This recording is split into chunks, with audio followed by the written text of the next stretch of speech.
श्रीमती गायत्री पात्र सुलक्षणा देवी सरकारी उच्च विद्यालयर सहकारी शिक्षयित्री अटे।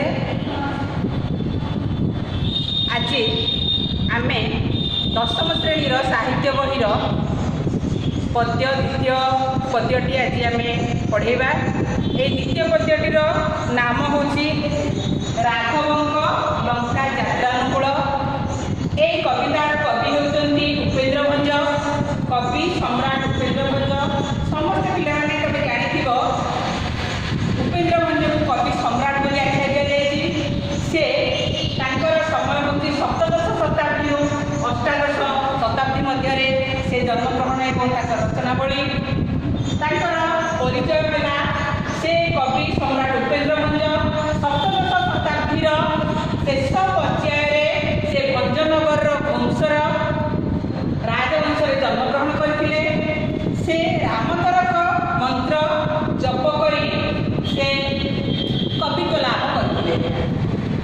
रचनावली मध्य कोटि ब्रह्मांड सुंदरी, लावण्यवती, वैदेहिक विलास, रसिक हारावली, प्रेम सुधानीति, सुभद्रा परिणय एवं कला कौतुक इत्यादि। बर्तमान आमर कहि राघवंकर लंका यात्रानुकूल कविताटी वैदेहिक विलासर 40 छंदर आनीत होती। यार प्रत्येक पद प्रत्येक पद क आदि अक्षर रचित होती। शब्द चातुरी आलंकारिक माधुर्य भरी रही कवितार। ये वैदेहिक विलासर विषयवस्तु हूँ रामचंद्रंकर विषय रचित। आमर ये कविता राघवंक लंका यात्रानुकूल राघव अर्थात रामचंद्र को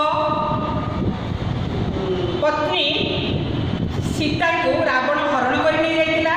से लंकापुर नहीं सीता को रखी एवं रावण नहीं सीता को रखा भितर रामचंद्र खबर पाई जानिले जे सीता अच्छा लंकापुर रे।